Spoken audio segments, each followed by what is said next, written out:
So this is our test prep for 372 English at UT. Let's get started because we have a lot to do. So first, we'll start with Chapter 9, Predicates and Arguments. What we're going to work with is the predicate argument approach to structure of English.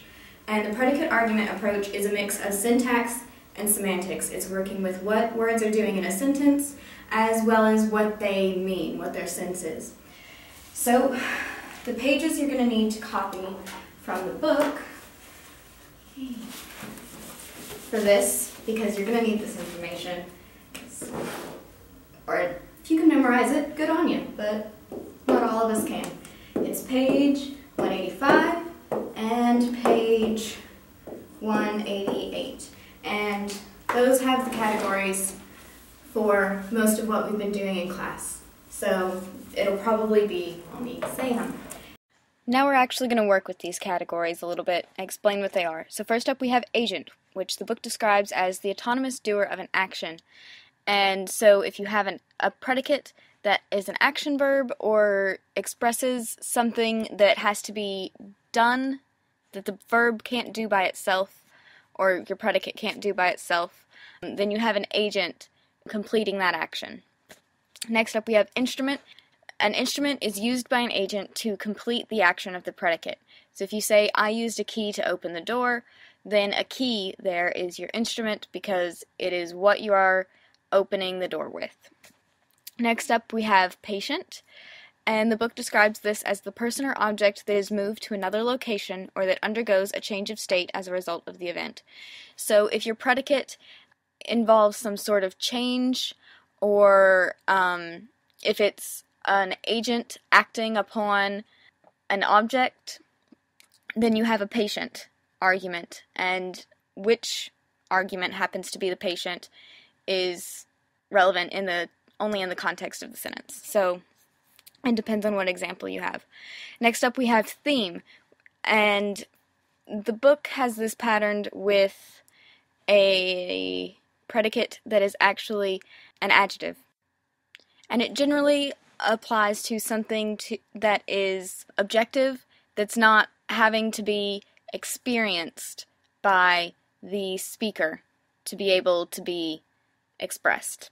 So the book uses Sally is tall as an example, where Sally is the theme of the predicate tall. So next up we have result, which is the result of an action. It pretty much explains itself.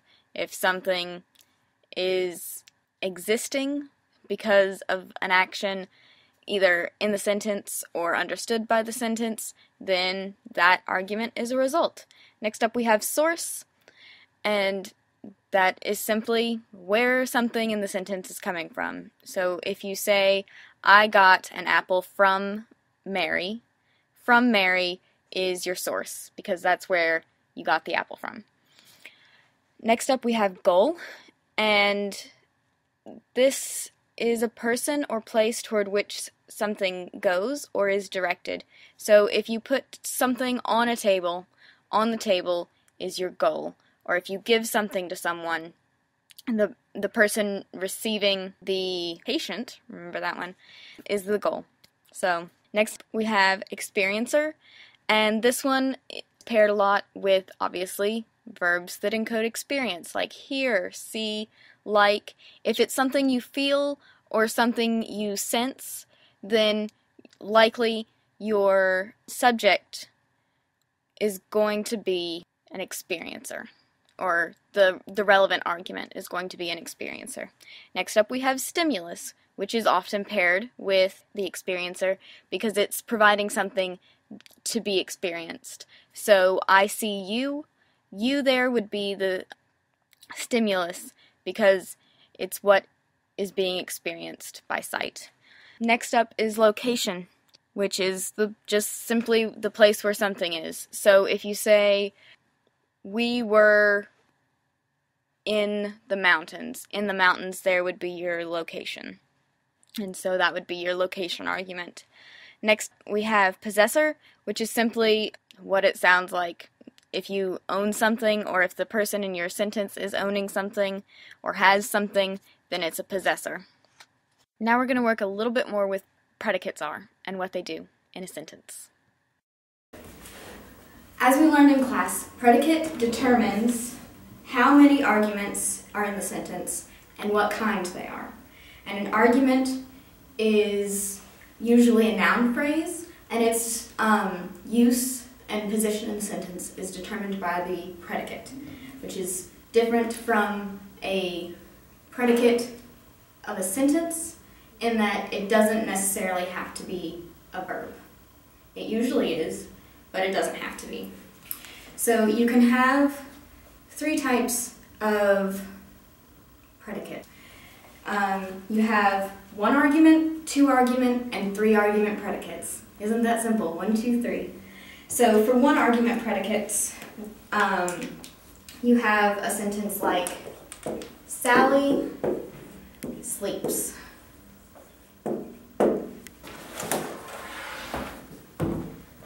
And so sleeps, which we're going to mark. So this marker ink tastes really bad. We're going to mark that in green, the predicate. And it's determining what sort of action is going on in the sentence, what sort of state, etc. So Sally in this case is our argument, and sleeps only needs one argument because it is an intransitive verb. So in this case, Sally is an agent because she is the person doing the action of sleeping. And that's pretty much it for this example. And that's the example for a one argument predicate. And two argument and three argument follow pretty much the same pattern. The number is, of course, determined by the predicate. Like if you have Sally ate an apple instead of Sally sleeps, you have two arguments because that's how many it takes to complete the sentence. If your sentence isn't complete, you probably need more arguments. And it's similar for a three argument predicate, like Sally gave Mary an apple. In that case, you need three because gave is a ditransitive verb that needs both a direct object and an indirect object. So, and like I said, the categories are on page 185 and 188, which you're probably going to need for the exam. So you should Xerox those. Next, we're going to talk about adjuncts, which are part of the predicate argument approach. And these are things that are not necessary to a sentence. They don't have to be there to complete it, they just offer more information. But there's a little flowchart. Is it necessary to complete the sentence? If your answer is yes, it's an argument.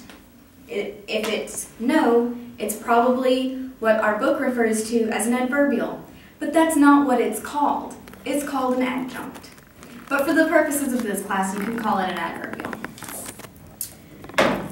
Looking at my notes every 6 seconds. Okay, is there a specific order to the arguments that you're looking at, or the adverbials, depending on what you happen to be looking at? If they're in a specific order, they're probably an argument.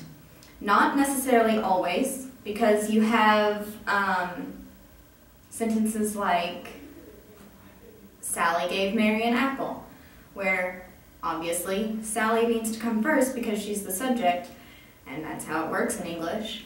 And Mary and an apple follow gave, and you understand that Mary is not being given to the apple, an apple is being given to Mary. But you can also say Sally gave an apple to Mary, and it wouldn't really change the semantic content of the sentence. It would still mean that Mary received an apple from Sally.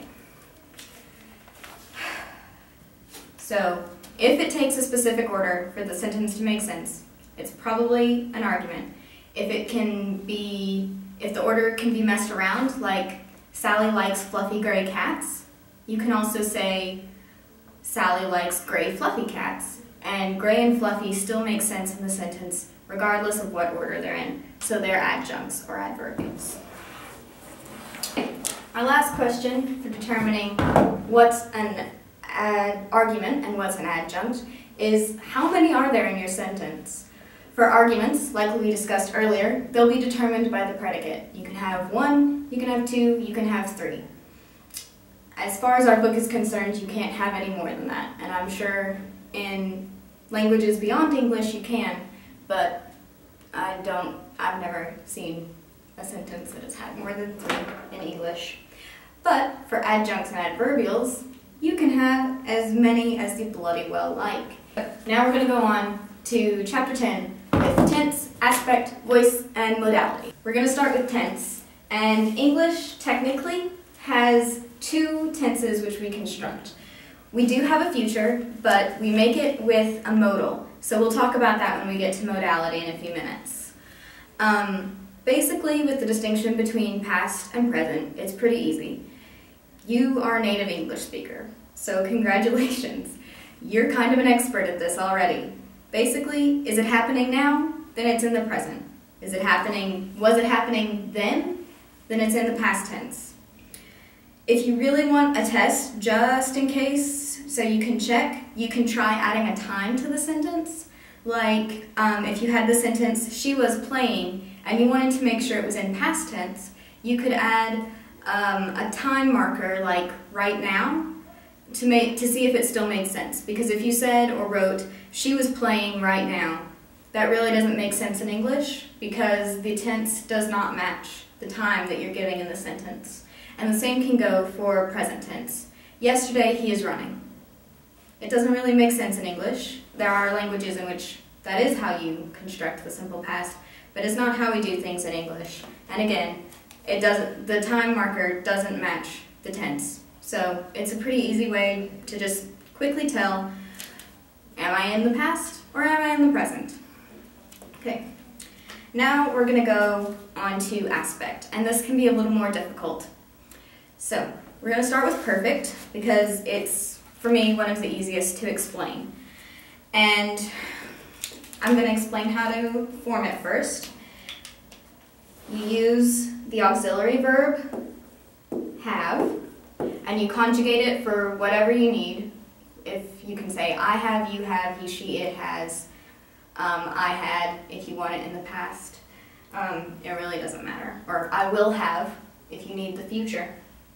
And then plus participle. And this is where it can get a little confusing with the participle form, because English doesn't particularly like participles because we've stolen them from everywhere. And verbs are categorized into strong and weak verbs.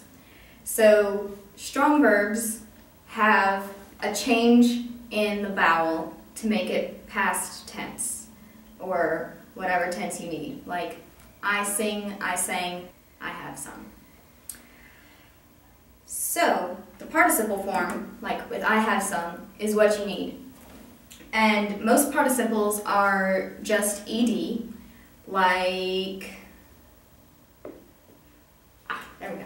Okay, so past tense, so I have stayed is a good example of that, because you've got the ed on the end, and that's all you do. I have stayed. You have stayed. He, she, it has stayed.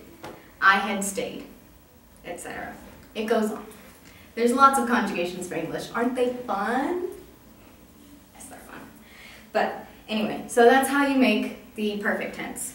And what do you use perfect tense for, you might ask?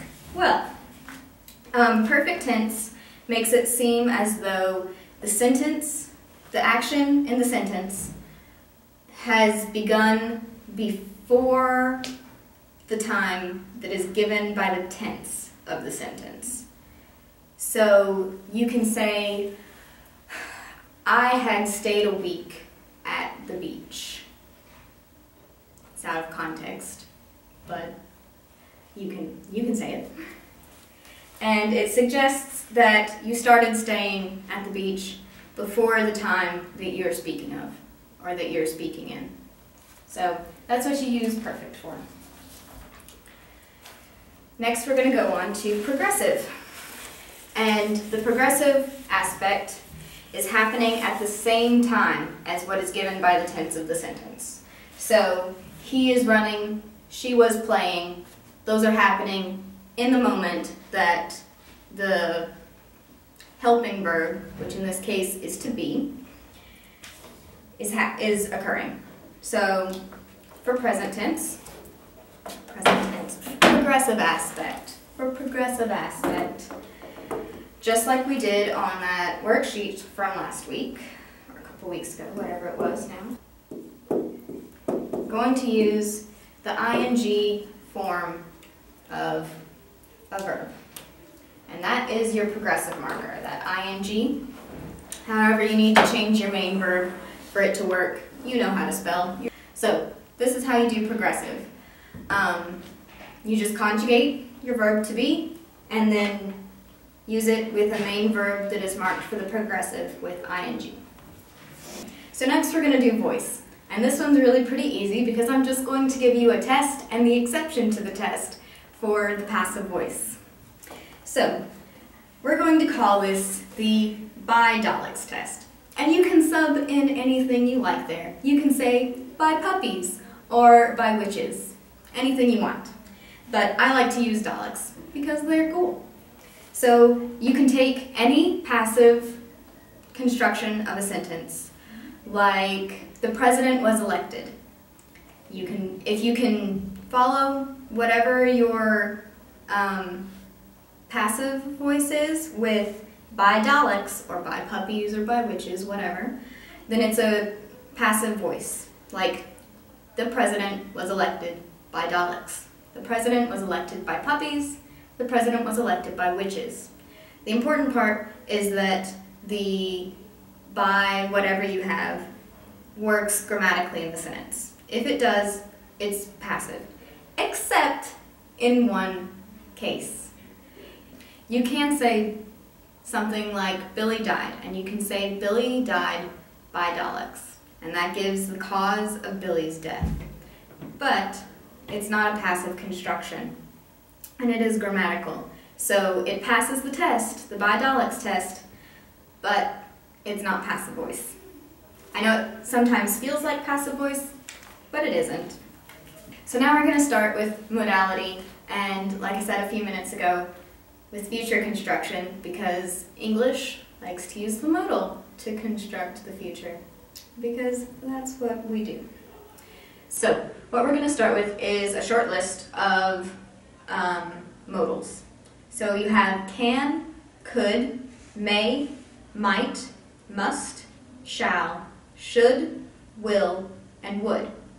And will is the one that English uses to construct the future. You have she will go to the store tomorrow, where the future is marked both with will go and tomorrow, but you don't have to have a time marker for that sentence to imply that she is going to be doing it sometime after the present point. She will go to the movies. She's not going now. She didn't go in the past. She must be going in the future. So, use of modal in English usually construes a level of uncertainty, and here is where your awesome native English speaker skills kick in. It's sort of up to you and your dialect which modal carries more uncertainty, and this is something that was in the review sheet as something that could be on the test. So for me, you can go to the store has more certainty than you could go to the store, but for you it might be different. So as long as you can back up what you think it is, you should be absolutely fine for this test. And also, when it comes to something we'll be talking about in a minute with not that set of notes, with speech acts,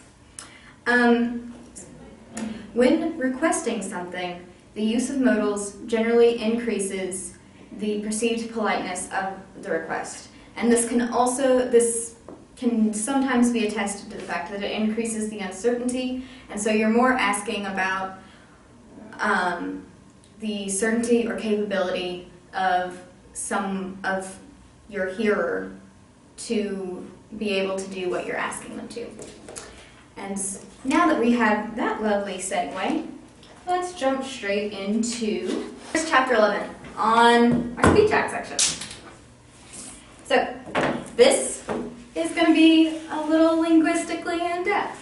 So bear with me, and I'll try to make this as painless as possible. Difficult to do when we're going to be talking about the stupid maxim of quality, but here we go. Okay, so first we're going to talk about what is a speech act. And I know we've had a lot of confusion about what exactly a speech act is and is doing in class, because we've labeled some things speech acts that, while they are speech acts, aren't the only kind of speech acts. So, for the purposes of linguistics and the purposes of doing anything with words ever, every utterance or sentence is a speech act. And this is a little narrow, because you have things that go into speech act theory, like silence and gesture, that also can construe an act of speech, but right now we're just concerned with those speech acts that actually use language and words, and so that's what we're going to focus on. There are some special kinds of speech acts that are called performative speech acts, and to commit a performative speech act, you have to use a performative verb. It's pretty simple. They share the word performative, they match. So, performative speech act uses a performative verb. The end. An example of this, I assert. You can say, I assert that this book is more than 293 pages long. And it really doesn't matter whether it actually is longer than 293. It is for another reason that we'll get to in a second. But you can say, I assert that book is more than 293 pages long. And by saying, I assert, whatever, you have performed the speech act of asserting. You've used a performative verb, and so you have committed a performative speech act. Some common speech acts. We're going to write these down, because I don't want you to get them confused when I'm talking about performative verbs in a second, because some of the words overlap, because English. These are some common speech acts. They're not the only ones. These are not the only speech acts. No. Okay, but they are some common ones. Assertions or statements, questions or requests or orders. There's others. Sometimes they overlap with what we call performative verbs, and sometimes they don't. Today we talked about exclamations in class, and that's another type. So there's all sorts of speech acts that you can do. Some of them are performative, some of them aren't. Still with me? Okay, good. So now that we've got this, I'm going to keep this up so you can still look at it while I'm talking about some common performative verbs, because there's some overlap. And again, performative verbs make performative speech acts. So you can assert something, or you can promise something, or threaten, or apologize. And all of these are performative verbs. By saying the words, I assert that, I promise that, I threaten that, or I apologize for whatever, you are doing the act of asserting, promising, threatening, or apologizing. And the worksheet that we got from Ms. Knotts today is actually pretty helpful. It's got a good set of performative verbs and what the things that might cause them are, and what you can hope to do rhetorically by using them. So it was pretty helpful in that respect. So next we're going to talk about appropriateness conditions. But we're not going to call them that because that's not what they're called. We're going to call them felicity conditions like most introductory literature calls them. I have seen appropriateness conditions used, but it's not in very much literature about linguistics, and so we're going to use the term that's more commonly used. Because there's nothing like finding a new set of words in a linguistics text and being like, I don't know what this means, when all they mean is felicity conditions. Felicity conditions. I'm not going to say they're fun because that would be a lie. So, the most important thing to remember for felicity conditions, or appropriateness conditions, whatever you want to call them, is context. Context is king for felicity conditions. And when we say felicity conditions, we mean conditions which must be met in a context for speech to be relevant, for a speech act to make sense. Like if I were to ask you, what time is it? And you were to respond with, oh, it's a jelly donut. That would not be felicitous because I would have no clue what it's a jelly donut had to do with what time it was. Not all examples for felicity conditions need be so ridiculous as our jelly donut one, however. Felicity conditions do apply to real-world speech and, as I said before, are governed by context. On screen we have some questions that can help determine context and conditions. And first we have who is the speaker, who is the hearer, and what is their relationship. This can help you determine if the speaker has authority over the hearer or whether they have equal authority in context. What kind of speech act is being done? What is the speaker expressing? This is important for finding out what the speaker is intending to do with their speech act. And that leads us right into our next one. What does the speaker intend for the hearer to do because of the speech act? Are they expecting the hearer to do something or not to do something? What are they wanting the hearer to do? And lastly, what are the surroundings of the speaker or hearer? There are some types of speech act that are very much context bound. Like a judge can't sentence a person to 3 hours or whatever of community service if they're not in a courtroom and they don't have a case against the person. So their surroundings matter for that. Next we're going to talk a little bit about Grice's maxims, and this is more useful a little bit in conversation analysis, but it can also be useful for felicity conditions. Grice's conversational maxims. You've got 4 maxims: quantity, quality, relation, and manner. And the maxim of quantity means that you're giving enough information in the sentence or utterance. The maxim of quality, the sentence expresses something true or something that you believe to be true. The maxim of relation, the sentence is relevant to its context, so no jelly donuts. And the maxim of manner, which means that the vocabulary that you're using is correct for the context and is not confusing, and that the sentence is concise and well ordered. So now we're starting on some bonus material. It's still going to be on the test, but it's not technically covered in these chapters of 9, 10, 11, so bonus material. And we're going to do sort of 2 things at once. We're going to do sentence types and trees at the same time, because you can use trees to help you figure out sentence types. And we'll start with intransitive. Our example here is they arrived only seconds late. And we have a little bit of a typo up there. The adverb phrase there at the end is actually supposed to be an adjective phrase, but it's only modifying the verb arrived. So it really doesn't matter for this sentence. You could leave it off and the sentence would still make sense.